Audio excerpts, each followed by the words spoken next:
अस्सलाम वालेकुम दोस्तों।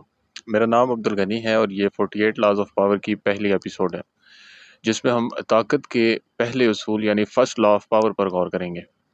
फ्रांस की तारीख का वो दौर जब सल्तनतों की बुनियादें तोपों की आवाज़ पर रखी जाती थी और बादशाहत की कुर्सी तलवार की नोक पर संभाली जाती थी। उस वक्त यूरोप का सबसे खौफनाक और ज़हीन जर्नैल नेपोलियन बोनापार्ट था। दुनिया को अपनी मुट्ठी में लेने निकला था। उसका हुक्म कानून था, उसकी सोच तकदीर और उसकी मर्जी ही हर फैसला थी। लेकिन बादशाह चाहे कितना ही बड़ा क्यों ना हो, अगर उसके दरबार में कोई उससे ज्यादा समझदार हो जाए तो उसकी बर्दाश्त का दामन छोटा हो जाता है। उसी नेपोलियन बोनापार्ट के दरबार में एक शख्स था, शार्ल मोरिस तालीरान। ये वो शख्स था जो बड़े बड़े तख्तों को बगैर तलवार के पलट देने की सलाहियत रखता था। उसकी जबान खामोश रहती मगर दिमाग चीख चीख कर हिसाब लगाता रहता था। ये वो शख्स था जिसने फ्रांसीसी इनकलाब, बादशाहत, जमहूरियत, नेपोलियन की सल्तनत और फिर से बादशाहत, सबके साथ चालाकी से जुड़े रहने का फन सीखा हुआ था। तालीरान नेपोलियन का वजीर खारजा था। उसकी सलाहियतें गैर मामूली थीं। उसकी ज़बान इतनी मीठी और उसका दिमाग इतना तेज़ कि दुश्मन दोस्त बन जाए और दोस्त बेखबर दुश्मन। मगर वक्त के साथ नेपोलियन को कुछ और महसूस होने लगा। उसे लगने लगा कि तालीरान सिर्फ एक वजीर नहीं बल्कि एक ताकत है, एक साजिशी जहन है, एक खतरा है। और इसकी वजह यह थी कि नेपोलियन जब भी किसी मौजू पर कोई तजवीज़ देता, तालीरान उसे उससे ज़्यादा अच्छी और मौसर तजवीज़ पेश कर देता। नेपोलियन सोचने लगा कि ये शख्स मेरी बात तो मानता है मगर मेरी सोच से आगे क्यों सोचता है। यह मेरे फैसलों को खामोशी से बर्दाश्त करता है मगर उन पर खामोश तनकीद भी करता है। यह सिर्फ वजीर नहीं बल्कि किसी बादशाह की जगह लेने की सलाहियत रखता है। उसके अंदर तालीरान के मुतल्लिक गुस्सा और शुकू शुबहात पैदा होने लगे और आखिरकार एक दिन नेपोलियन का गुस्सा उबल पड़ा। उसने सबके सामने तालीरान को देखकर कहा, ये रेशम के लिबास में छुपा हुआ एक गंदा सांप है।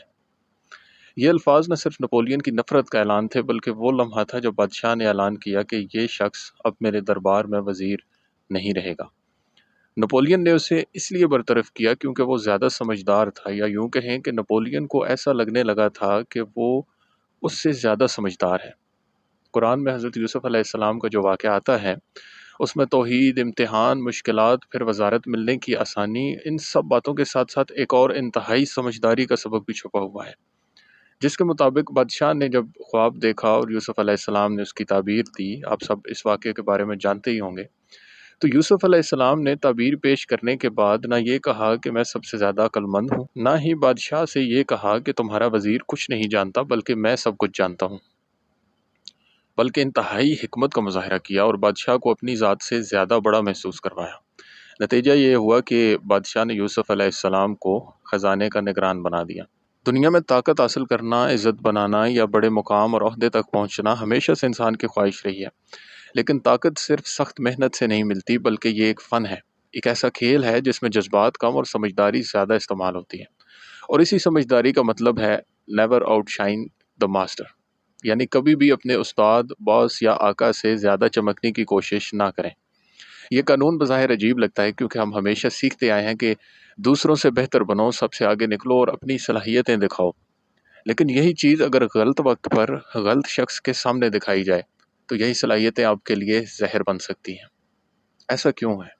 ऐसा इसलिए है कि अक्सर लोग अपने अंदर अना यानी ईगो रखते हैं और वो ईगो कितनी है ये हम नहीं जान सकते।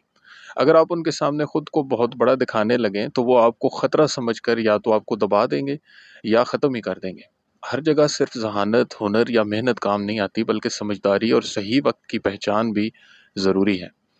ताकतवर लोगों को कभी ये एहसास ना होने दें कि आप उनसे आगे निकल रहे हैं। उनकी इज्जत करें, उनके फैसले को सराहें और अपनी हिकमत को वक्त आने तक छुपाए रखें।